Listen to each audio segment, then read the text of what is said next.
नमस्कार साथियों class 11th में क्वेश्चन बैंक की सीरीज़ चल रही है और उसी सीरीज़ में आज हम डिस्कस करते हैं एस ब्लॉक एलिमेंट्स के बारे में। एस ब्लॉक एलिमेंट के सारे क्वेश्चंस के बारे में डिस्कस करेंगे, एस ब्लॉक एलिमेंट के एमसीक्यूज़ के बारे में डिस्कस करेंगे। तो ध्यान से पढ़िएगा और लास्ट तक पूरा वीडियो देखिएगा और अपने सारे कॉन्सेप्ट क्लियर कीजिएगा। तो साथियों हम बात करें, सबसे पहला क्वेश्चन आपके सामने ये है, निम्न को घटती हुई अपचय क्षमता के अनुसार लिखिए। आपके सामने दिया हुआ है I, iodine minus, AgCl minus, Li और Na, इनको दिया हुआ है। तो घटती हुई अपचय क्षमता के क्रम में हम लिखेंगे इसको। तो सबसे ज़्यादा जो है अपचय क्षमता जो होगी, मतलब किसकी होगी, Li की होगी। देन क्या होगा, सोडियम होगा। फिर सोडियम के बाद में I माइनस आएगा, I माइनस के बाद में Ag और Ag के बाद में क्या आएगा, Cl माइनस। तो ये हो गया आपका फर्स्ट वाला क्वेश्चन। अब बात करें अपन, क्षार धातुएं संबंधित होती हैं बेटा, किससे संबंधित हुई क्षार धातुएं, S block, P block, D block या एफ ब्लॉक। तो इसका सही ऑप्शन आएगा एस ब्लॉक एलिमेंट। क्षार धातुएं एस ब्लॉक के अंतर्गत आती है, क्षार धातुएं और क्षारीय मृदा धातुएं। फिर बात करें अपन, सोडियम तत्व को किस में रखा जाता है, तो सोडियम तत्व को रखा जाता है केरोसिन में। फिर बात करें सबसे कम क्षारीय धातु कौन सी है, तो पोटेशियम है। क्या है सबसे कम क्षारीय धातु, अगर यहाँ पर ये लिखें कि क्षारीय धातु कौन सी है, तो क्षारीय धातु है तो कौन सी है, पोटेशियम है। बाकी कैल्शियम, बेरिलियम और मैग्नीशियम, इनको क्या कहते हैं, क्षारीय मृदा धातुएं कहते हैं। ये भी कहते हैं, इनको क्या कहते हैं बेटा, क्षारीय मृदा धातुएं कहते हैं। निम्न में से उच्चतम घनत्व है किसका है, उच्चतम घनत्व होता है बेटा बेरियम का। किसका घनत्व होता है, उच्चतम घनत्व बेरियम का होता है। आगे बढ़े, चलिए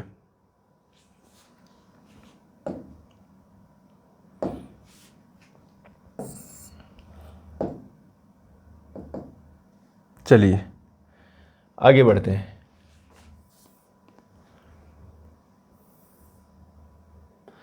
अब आपके सामने क्वेश्चन है,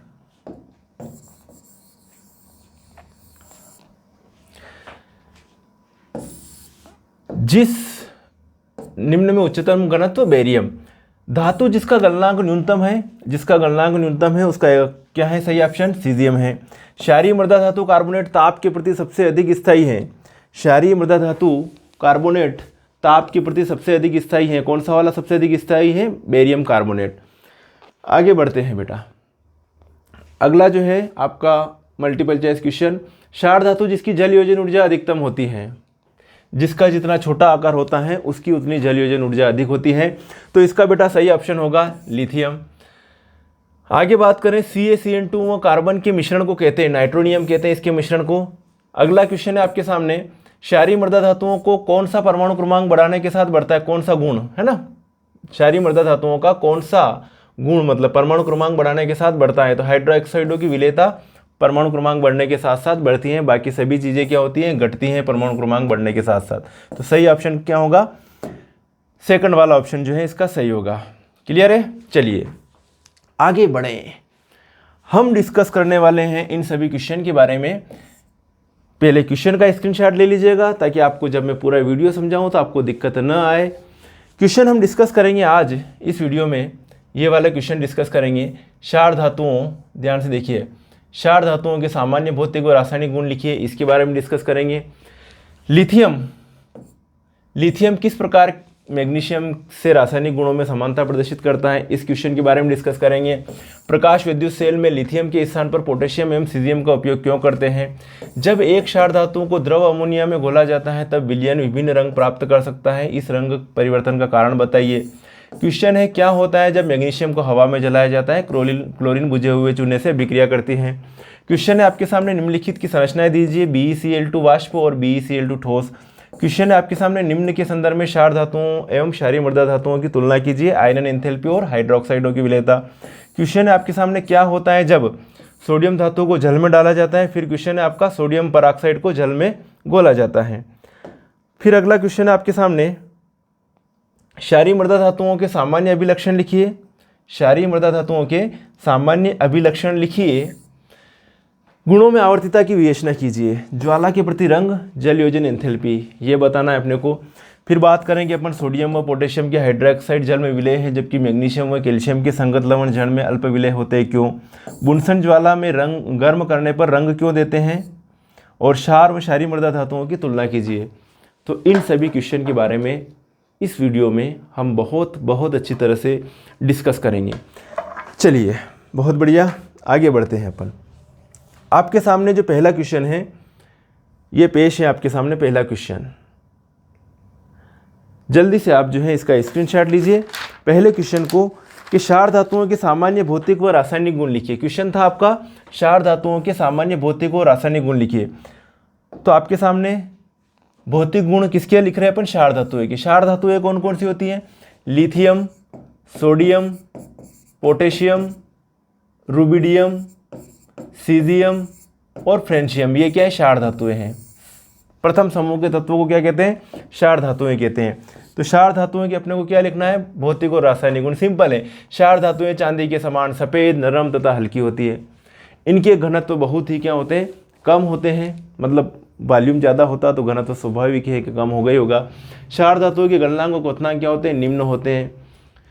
रासायनिक गुण, वायु के साथ क्रिया करेंगे तो क्षार धातु जैसे लिथियम लिया या सोडियम की क्रिया करवाई, तो वायु के साथ जब भी आप क्रिया कराओगे, वायु के साथ क्रिया कराने पर ऑक्साइड, पराक्साइड और सुपर ऑक्साइड बनते हैं। ऑक्साइड, पराक्साइड और सुपर ऑक्साइड बनते हैं। जैसे ये Li2 लिथियम ऑक्साइड है, सोडियम पराक्साइड है, और ये इस टाइप से जो बनेगा तो उसको कहते हैं अपन पराक्साइड। ठीक है, ये क्या है? ऑक्साइड, पराक्साइड और सुपर ऑक्साइड बनाते हैं। एम की जगह आप जो भी लिख सकते हो, लिथियम, सोडियम, पोटेशियम, जो भी लिखना हो वो लिख सकते हैं एम की जगह। तो ऑक्साइड लिथियम के साथ रिएक्शन करवाई, लिथियम ऑक्साइड बना। सोडियम के साथ रिएक्शन करवाई, सोडियम पराक्साइड बन गया। ठीक है, यहाँ पर जो है जैसे कि लिथियम के साथ रिएक्शन हो रही है, ये लिखा आप लोगों ने Li+O2। तो किस टाइप का बनेगा? ये ऑक्साइड बन रहा है तो ये Li2O बनेगा। अब रिएक्शन को बैलेंस करने के लिए क्या करना पड़ेगा अपने को? यहाँ पर जो है ऑक्सीजन 2 है तो यहाँ 2 लिखा, 2 दूनी 4 हो गया तो यहाँ पे 4 हो गया। ये रिएक्शन बैलेंस हो गई। ओके, 2Na+O2 क्या बन रहा है? Na2O2 बन रहा है, सोडियम परऑक्साइड बन रहा है। M+O2 किस टाइप का ऑक्साइड बन रहा है? MO2 प्रकार का ऑक्साइड बन रहा है, तो इसको कहेंगे परऑक्साइड। ये परऑक्साइड है, ये सुपर ऑक्साइड है और ये ऑक्साइड है। तो ये चीज़ें बनती हैं। नेक्स्ट है जल के साथ क्रिया। तो जल के साथ क्रिया करेंगे तो क्या बनाएंगे? ये आयन्स जल के अंदर क्या देते हैं? आयन देते हैं। क्या देते हैं? जल के अंदर ये आयन देते हैं। जैसे मैं ये लिख रहा हूँ 2M। एम की जगह आप लिथियम लिखो, सोडियम लिखो, पोटेशियम लिखो, जो भी लिख सकते हो। लिथियम, सोडियम, पोटेशियम, रुबिडियम, मतलब क्षार धातुएं एम की जगह। तो एम लिखा प्लस क्या लिखा आप लोगों ने? 2HOH लिख दिया। H2O को 2HOH लिख दिया। तो ये हो जाएगा 2M प्लस यहाँ से OH माइनस तो 2OH माइनस, और ये हाइड्रोजन जो है ये क्या हो जाएगा? H2 hydrogen. ये 2M प्लस OH माइनस हो सकता है 2MOH लिख सकते हो आप। इसको क्या बनाइए? हाइड्रोक्साइड बन गया। क्या बनता है? हाइड्रोक्साइड बनते हैं, हाइड्रोजन निकलती हैं। मेरी बात आपको समझ में आई होगी बेटा। ये चीज़ होती है। हेलोजन के साथ क्रिया तो किस टाइप का हैलाइड बनाते हैं? MX प्रकार का हैलाइड बनाते हैं। MX जैसे LiCl, NaCl, KCl, मतलब M की जगह अपनों ने क्या रखा? लिथियम, सोडियम, पोटेशियम, ये चीज़ें रखी। तो ये लिखा अपनों ने 2M प्लस X2 क्या बन गया? ये 2MX। अगर M की जगह में Na लिखता तो 2Na प्लस X2 क्या बन गया? ये बेटा 2NaCl बन गया। अगर M की जगह अगर मैं रखता Li तो 2Li प्लस, यहाँ देखते हैं। चलिए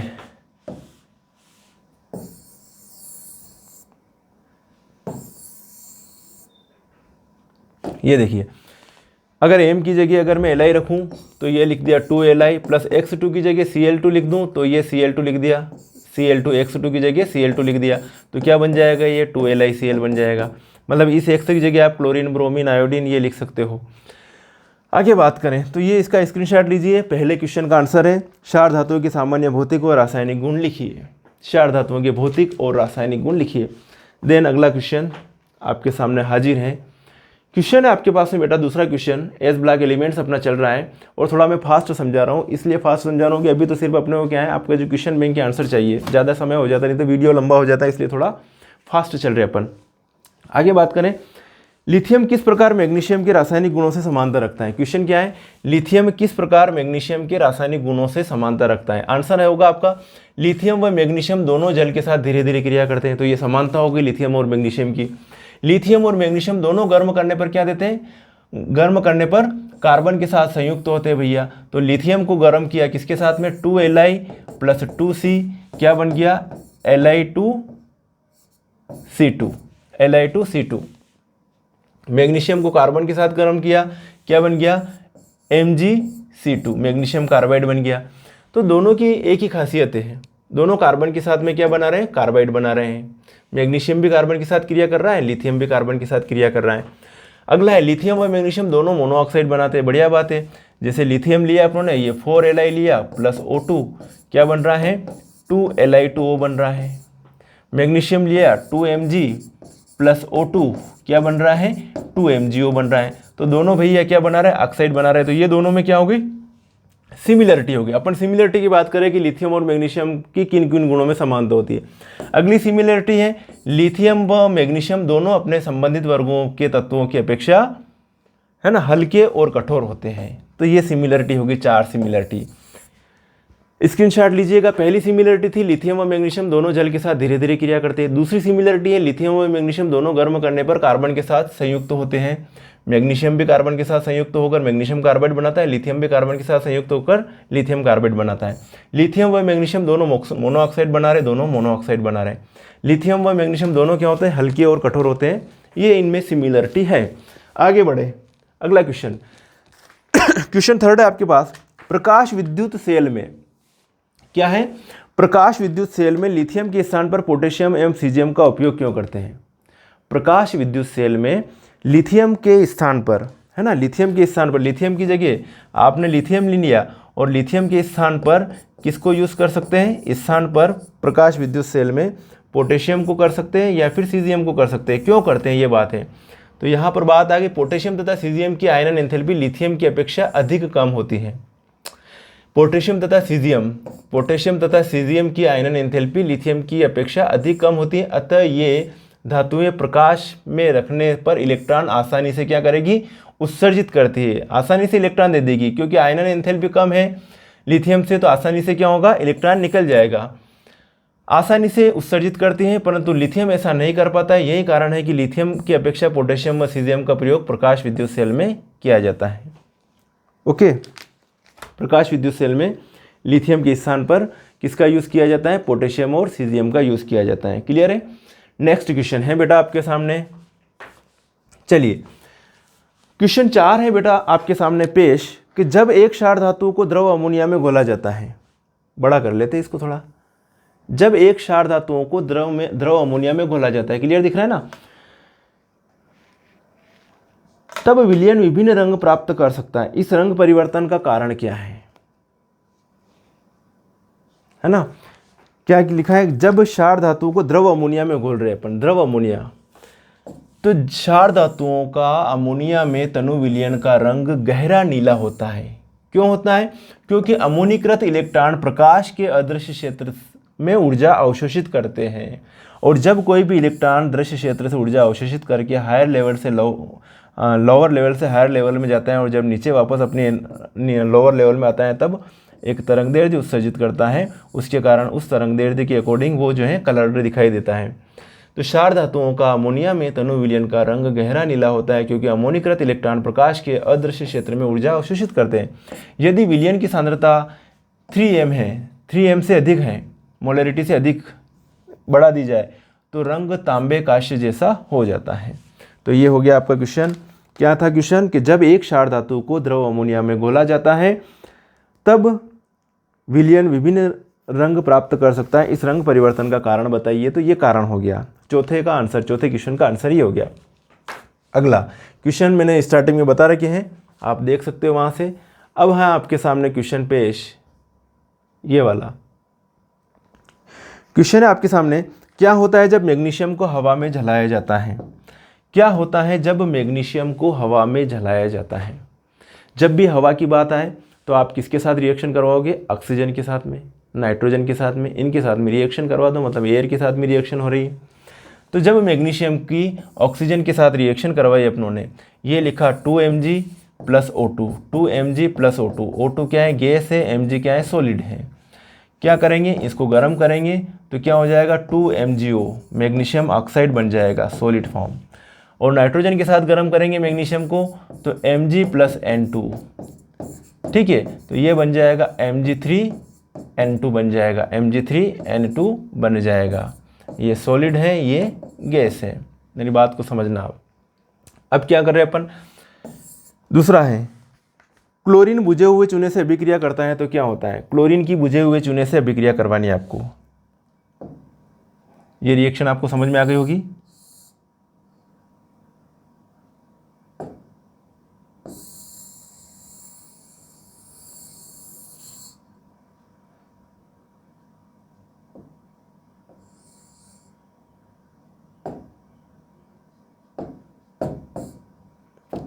क्लोरीन की बुझे हुए चूने के साथ अभिक्रिया करवाइए।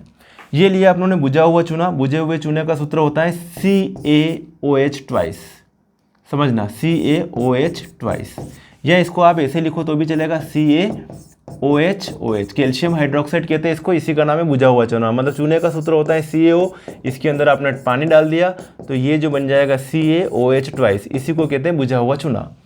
इसकी किसके साथ रिएक्शन करवा दो आप, क्लोरीन के साथ रिएक्शन करवा दो। ये क्लोरीन के साथ रिएक्शन करवा दी, क्या बन रहा है भैया गर्म करने पर, ये बन रहा है CaCl2 प्लस ये बन रहा है CaOCl ट्वाइस प्लस 2H2O। इसको कहते हैं विरंजक चूर्ण। क्या कहते हैं, विरंजक चूर्ण कहते हैं। ये है विरंजक चूर्ण भैया इसको। तो ये जो है यह क्लोरीन से क्रिया करके कैल्शियम हाइपोक्लोराइड देता है, विरंजक चूर्ण देता है, ठीक है। ये हो गया कैल्शियम हाइड्रोक्साइड की बुझे हुए चूने के क्लोरीन की क्रिया किसके साथ में करवाई, बुझे हुए चूने के साथ करवाई तो क्या बना, विरंजक चूर्ण बनता है। ये रिएक्शन हो गया आपकी। क्या होता है जब क्लोरीन की क्रिया, क्या होता है क्लोरीन की क्रिया बुझे हुए चूने से करवाई जाती है तो क्या बनेगा, बुझे हुए चूने से करवाने पर, क्लोरीन की क्रिया करवाने पर विरंजक चूर्ण प्राप्त होता है। मेरी बात आपको समझ में आ गई होगी। चलिए बेटा आगे बढ़े। चलिए अगला क्वेश्चन है आपके पास में, निम्नलिखित की संरचनाएं समझाइए। एक तो आपको संरचना समझानी है BeCl2 वाष्प की, एक संरचना समझानी है आपको ये जो है BeCl2 ठोस की। दो की संरचना आपको समझानी है, एक तो BeCl2 वाष्प की और एक BeCl2 ठोस की, इन दोनों की आपको संरचना समझानी है। BeCl2 आपको एक कंडीशन में तो वाष्प अवस्था में मिल रहा है, एक कंडीशन में ठोस अवस्था में मिल रहा है। तो जब BeCl2 आपको वाष्प अवस्था में मिलेगा ना तो इस तरीके से संरचना होगी BeCl2 की। ये क्या हो रहा है, ये Be लिखा, ये Cl लिखा और ये Cl लिखा, BeCl2 बन रहा है, sp हाइब्रिडाइजेशन होता है। एक BeCl2 से दूसरे BeCl2 के साथ कैसे जुड़ता है, क्या होता है कि ये B लिया और ये Cl है और ये Cl है। अब इस Cl के पास में क्या होता है, लोन पेयर्स होते हैं। कितने लोन पेयर होते हैं, 3। कितने होते हैं, 3, 1 2 और 3, 1 2 और ये 3। तो ये वाला लोन पेयर किधर, इधर की ओर आकर्षित है बेरिलियम की तरफ, और एक लोन पेयर इधर की ओर आकर्षित है। तो इस टाइप की स्ट्रक्चर होगी। ठोस अवस्था में क्लोरीन आबंध के साथ बहुलक श्रृंखला में जुड़ता है। कैसे, बहुलक श्रृंखला में ऐसे जुड़ता जाता है, कोई दिक्कत नहीं है। ये B, ये लिया आप लोगों ने B, फिर ये Cl, फिर आगे आ गया ये B, ओके, फिर ये Cl। इसका मतलब है कि ये Cl अपनी तरफ है और ये Cl क्या है, प्लेन में है, ये Cl अपनी तरफ है। इस टाइप से कुछ स्ट्रक्चर होती है इसमें BeCl2 की, ये Cl और ये इस तरीके से, ये ठोस अवस्था में होती है। तो ठोस अवस्था में यह क्लोरीन आबंध के साथ बहुलक श्रृंखला प्रदर्शित करता है। मतलब वो इसमें तो कम जुड़ रहा है, इसमें बहुलक श्रृंखला, मतलब आगे जुड़ते ही जाएंगे, कोई दिक्कत नहीं, बहुलक श्रृंखला हो जाएगी। आगे फिर B आ जाएगा, फिर आगे जुड़ता जाएगा इस तरीके से। ये Cl यहाँ पे इस टाइप का बॉन्ड आ जाएगा, आगे इस तरीके से जुड़ता जाएगा। ये कंडीशन चलती जाएगी आगे, ये Cl फिर ये Cl इस तरीके से। तो ये तो हो गई ठोस अवस्था, ये हो गई BeCl2 की वाष्प अवस्था। आगे बढ़ते हैं। अगला क्वेश्चन है आपके सामने, क्वेश्चन 7, क्षारीय धातुओं एवं क्षारीय मृदा धातुओं की तुलना करना है आपको। क्षारीय धातुओं और क्षारीय मृदा धातुओं की तुलना करना, किसके सापेक्ष करना, एक तो आयनन एंथैल्पी और एक क्या है हाइड्रोक्साइडों की विलेयता। मेरी बात ध्यान से सुनना, क्षारीय धातुएं कौन सी lithium, sodium, potassium, rubidium, caesium, francium, ये क्षारीय धातुएं हैं। क्षारीय मृदा धातुएं beryllium, magnesium, calcium, strontium, barium और रेडियम, ये पहला समूह है, ये दूसरा समूह है, द्वितीय समूह है। अब इधर से इधर चलते तो आकार क्या होता है, कम होता है, तो इसके संगत इसकी जो आयनन ऊर्जा क्या होगी, अधिक होगी, है ना, इसकी आयनन ऊर्जा क्या होगी, अधिक होगी। इन दोनों का अगर कंपैरिजन करेंगे तो इन दोनों में आयनन ऊर्जा किसकी अधिक होगी, इसकी अधिक होगी। इन दोनों में अगर कंपैरिजन करेंगे तो किसकी आयनन ऊर्जा अधिक होगी, मैग्नीशियम की अधिक होगी, क्योंकि इधर से इधर चल रहे तो परमाणु का आकार क्या होगा, कम होगा। इसके संगत ये है, इसके संगत ये है, ये समझना आप। इसके संगत ये है, इसके संगत मतलब पोटेशियम के संगत कौन है, कैल्शियम, कैल्शियम के संगत कौन है, पोटेशियम। तो अधिक नाभिकीय आवेश एवं छोटे परमाणु आकार के कारण क्षारीय मृदा धातुओं की आयनन एंथैल्पी, ये क्षारीय मृदा धातु है, ये क्षारीय मृदा धातु है और ये क्षारीय धातु है, इनको कहते हैं क्षारीय धातु है। तो क्या लिखा हुआ है, रीडिंग करिए। अधिक नाभिकीय आवेश, जैसे जैसे इधर चलेंगे नाभिकीय आवेश क्या हो रहा है, बढ़ रहा है। तो अधिक नाभिकीय आवेश एवं छोटे परमाणु आकार के कारण क्षारीय मृदा धातुओं की आयनन एंथैल्पी क्षार धातुओं से क्या होगी, अधिक होगी। तो इनकी आयनन एंथैल्पी क्या होगी, अधिक होगी, किनसे, इनसे। अब बात करें हाइड्रोक्साइडों की विलेयता, तो जैसे जैसे नीचे चल रहे हैं इनके जो हाइड्रोक्साइड है वो आसानी से मिल जाएंगे, आसानी से अवेलेबल हो जाएंगे। तो यहाँ पे क्या दिया हुआ है कि क्षारीय मृदा धातुओं की हाइड्रोक्साइडों की विलेयता क्षारीय हाइड्रोक्साइडों की अपेक्षा क्या होती है, कम होती है। इनके हाइड्रोक्साइडों की विलेयता अधिक होती है, इनकी क्या होती है, कम होती है। इनकी आयोनाइजेशन एनर्जी क्या होती है, ज़्यादा होती है, ठीक है, और विलेयता क्या होती है, इनकी कम होती है। हाइड्रोक्साइडों की विलेयता क्या होगी, कम होगी। इनके हाइड्रोक्साइड जो भी होंगे, बेरिलियम हाइड्रोक्साइड हो, कैल्शियम हाइड्रोक्साइड हो, इनकी विलेयता की बात करेंगे तो इधर जो है LiOH है, इनकी हाइड्रोक्साइड NaOH है, इनकी विलेयता क्या होगी, इनकी विलेयता क्या होगी, अधिक होगी। तो इनकी हाइड्रोक्साइडों की विलेयता अधिक होगी और आयनन ऊर्जा कम होगी। इनकी आयनन ऊर्जा ज़्यादा होगी और विलेयता क्या होगी, हाइड्रोक्साइडों की कम होगी। तो यही बता रहे हैं। तो बच्चों क्लियर है, चलिए आगे बढ़ते हैं। पहले मैंने लाइव क्लासें ली थी, अब ये रिकॉर्डिंग वीडियो है। अब हम आपको रिकॉर्डिंग वीडियो अवेलेबल करवा रहे हैं, ताकि थोड़ा लाइव में थोड़ा दिक्कत ज़्यादा आ रही थी नेटवर्क की, तो रिकॉर्डिंग करके आपको अवेलेबल करवा रहे हैं। चलिए क्वेश्चन 8 है आपके सामने। क्या होता है जब सोडियम धातु को जल में डाला जाता है ना। क्वेश्चन कौन सा है, नोवा,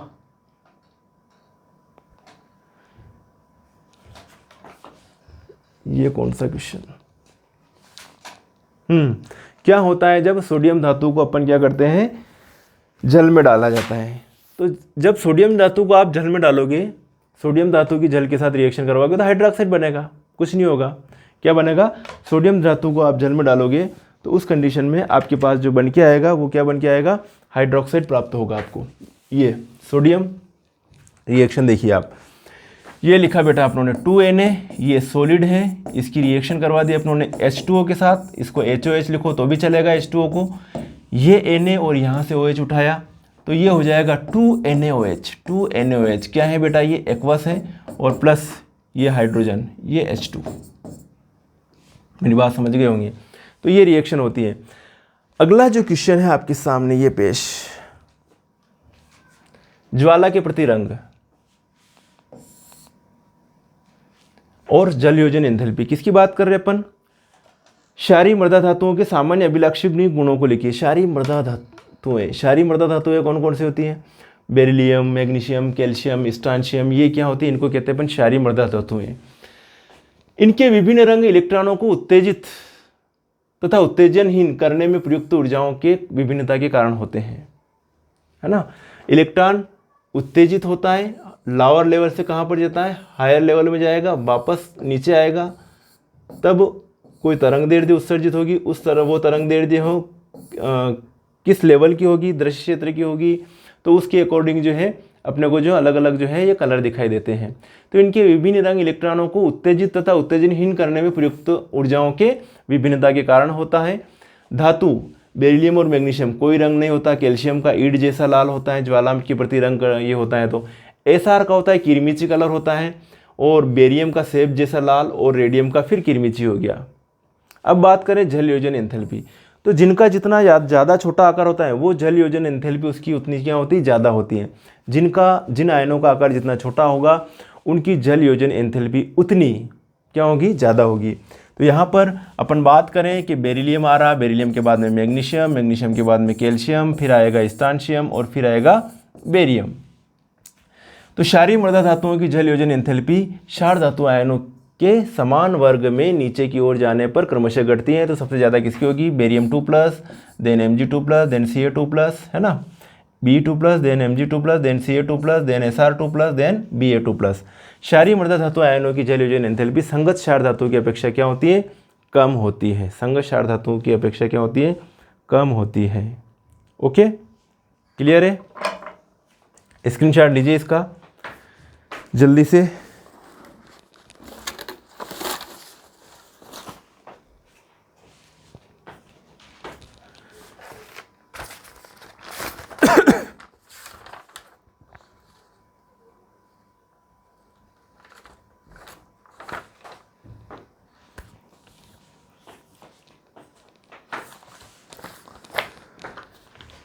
आगे अगला क्वेश्चन देखते हैं। अगला क्वेश्चन देखिए आप, सोडियम व पोटेशियम हाइड्रोक्साइड, सोडियम व पोटेशियम हाइड्रोक्साइड जल में विलेय हैं, जबकि मैग्नीशियम व कैल्शियम के संगत लवण जल में अल्प विलेय हैं। चलिए नेक्स्ट, ये है आपके सामने आंसर पेश। सोडियम व पोटेशियम के हाइड्रोक्साइड जल में विलेय हैं, जबकि मैग्नीशियम व कैल्शियम के संगत लवण जल में अल्प विलेय हैं। संगत लवण, संगत लवण मतलब जैसे कि NaCl है ना, NaCl के संगत क्या हो जाएगा, MgCl2 हो जाएगा। ऐसे ही पोटेशियम KCl के संगत क्यों हो जाएगा, CaCl2 हो जाएगा। मतलब संगत लवण, इसके संगत लवण ये हो गया, इसका संगत लवण ये हो गया। क्वेश्चन क्या है आपके सामने कि सोडियम व पोटेशियम के हाइड्रोक्साइड जल में विलेय हैं। हाइड्रोक्साइड की बात करेंगे चलो, तो ये NaOH हाइड्रोक्साइड, ठीक है, और KOH ये MgOH ट्वाइस इसका हाइड्रोक्साइड, और कैल्शियम हाइड्रोक्साइड का ये फार्मूला होगा।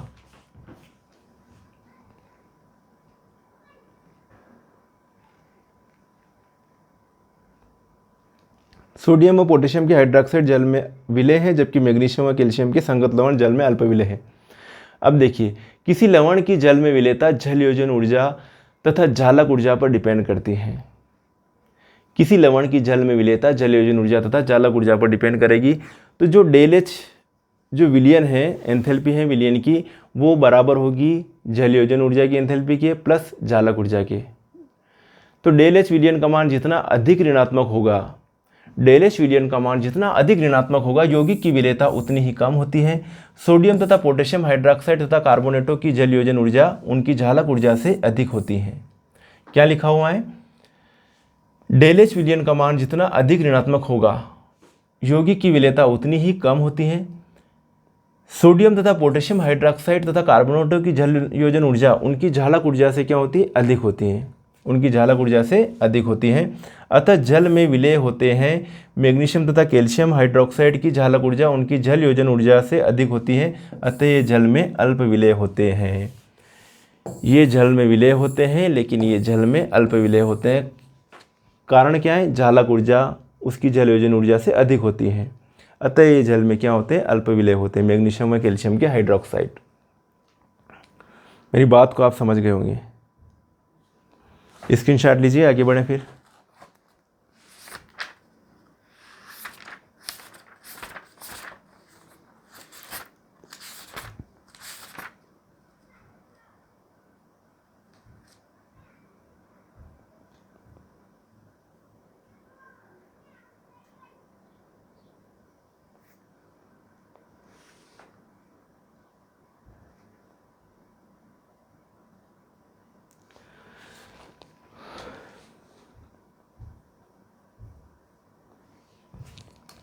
एक क्वेश्चन और छूट गया था आपके अभी जस्ट, इसी के साथ में दूसरा क्वेश्चन था। आंसर जो 8वां का दे रहा हूँ कि हाइड्रोजन गैस मुक्त होती है जो अभिक्रिया में अत्यधिक ऊष्मा उत्पन्न करने के कारण आग पकड़ लेती है। इसका जो क्वेश्चन था ये था क्या होता है जब सोडियम धातु को जल में डाला जाता है? तो सोडियम धातु को जब आप जल में डाल रहे हो तो NaOH बन रहा है प्लस H2। ये तो क्वेश्चन आपको समझा दिया था, ठीक है। हाइड्रोजन गैस मुक्त हो रही है यहाँ पर। अब हम बात करें कि सोडियम परऑक्साइड को जल में डाला जाता है, तो सोडियम परऑक्साइड का सूत्र क्या होता है भैया? सोडियम परऑक्साइड ये होता है Na2O2। इसको किस में डाल रहे हैं? जल में। HOH लिख लूँ, सोडियम परऑक्साइड को आप जल में डाल रहे हो। सोडियम परऑक्साइड को आप जल में डालोगे तो ये बनेगा 2NaOH, 2NaOH प्लस 2 हाइड्रोजन ये और 2 ऑक्सीजन ये, H2O2। तो यहाँ पर लिखोगे हाइड्रोजन परऑक्साइड बनता है। ये हाइड्रोजन परऑक्साइड, इसका नाम है हाइड्रोजन परऑक्साइड, हाइड्रोजन परऑक्साइड। तो बेटा ध्यान रखना, मेरी बात को सुनना आप। जब जो है सोडियम परऑक्साइड की वाटर के साथ रिएक्शन करवाओगे तब आपको क्या मिलेगा? हाइड्रोजन परऑक्साइड मिलेगा, ठीक है। क्वेश्चन आपका कंप्लीट है। सोडियम धातु को जल में डाला जाता है तो क्या बनता है? हाइड्रोजन गैस निकलती है। जब सोडियम परऑक्साइड की जल के साथ क्रिया करवाई जाती है तो क्या होता है? तो हाइड्रोजन परऑक्साइड बनता है। ये लिख लीजिएगा, मेरी बात आपको समझ में आ गई होगी। तो ये क्वेश्चन हो गया, ये भी क्वेश्चन हो गया अपना। क्वेश्चन 9 क्या था? क्षारीय मृदा धातुओं के सामान्य अभिलक्षण गुणों की आवर्तिता की विवेचना कीजिए। एक तो ज्वाला का परीक्षण और एक जल योजन एंथैल्पी, ठीक है। अगला क्वेश्चन आपके सामने 10वां क्वेश्चन था, सोडियम और पोटेशियम के हाइड्रोक्साइड जल में विलय हैं जबकि मैग्नीशियम और कैल्शियम के संगत लवण जल में अल्प विलय हैं। इसका आंसर ये हो जाएगा। अगला है, बुनसन ज्वाला में गर्म करने पर रंग क्यों देते हैं? बुनसन ज्वाला में ज्वाला परीक्षण पर रंग क्यों देते हैं? कोई भी ये जो क्षारीय धातुएं हैं या क्षारीय मृदा धातुएं हैं, ये कलर क्यों देते हैं? तो इसका रीज़न लिखा हुआ है कि क्षार धातुएं तथा इनके लवण आक्सीकारक ज्वाला को अभिलाक्षणिक रंग प्रदान करते हैं। इसका कारण यह है कि ज्वाला की ऊष्मा उनके बाह्यतम इलेक्ट्रॉन को, ज्वाला की ऊष्मा जो होती है वो उनके बाह्यतम इलेक्ट्रॉन को क्या कर देती है? उत्तेजित कर देती है। लोअर लेवल से कहाँ पे चला जाएगा? हायर लेवल में। तो बाह्यतम इलेक्ट्रॉन को उच्च ऊर्जा स्तर पर उत्तेजित कर देती है। जब ये इलेक्ट्रॉन पुनः अपनी अवस्था में आते वापस, है ना, नीचे की ग्राउंड स्टेट में वापस आते हैं, तो स्पेक्ट्रम के दृश्य क्षेत्र में विकिरण उत्सर्जन के कारण ज्वाला को रंग प्रदान करता है। आक्सीकारक ज्वाला को मिले रंग इस सारणी में दिए गए हैं। अलग अलग जो हैं, कौन? लिथियम ये वाला किरमिजी लाल कलर देता है, सोडियम पीला देता है, पोटेशियम बैंगनी देता है, रुबिडियम लाल बैंगनी देता है, सीजियम नीला देता है।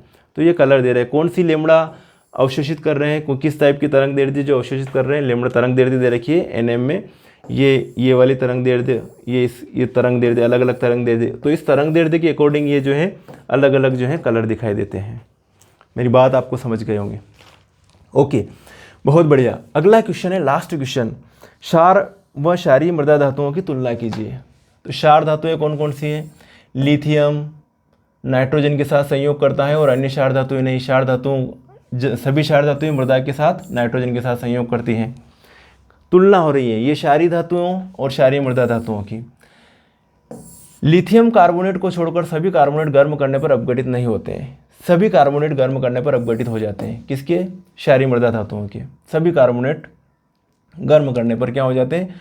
अपघटित हो जाते हैं। सभी धातुओं के सल्फेट जल में अविलय होते हैं। सभी क्षारीय मृदा धातुओं के सल्फेट जल में विलय होते हैं तथा इनकी विलयता ऊपर से नीचे आने पर क्या होती है? घटती है।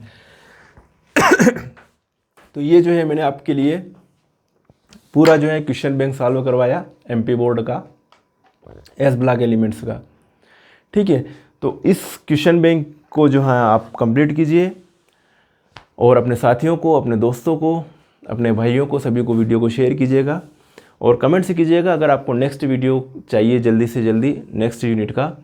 जब जितने जल्दी कमेंट्स आएंगे उतने जल्दी आपके पास जो है बाकी जो यूनिट बचे हैं उनके जो है सॉल्यूशन आपको अवेलेबल हो जाएंगे। ठीक है बच्चों, मिलेंगे फिर नेक्स्ट वीडियो में। तब तक के लिए बाय और thank you so much for watching.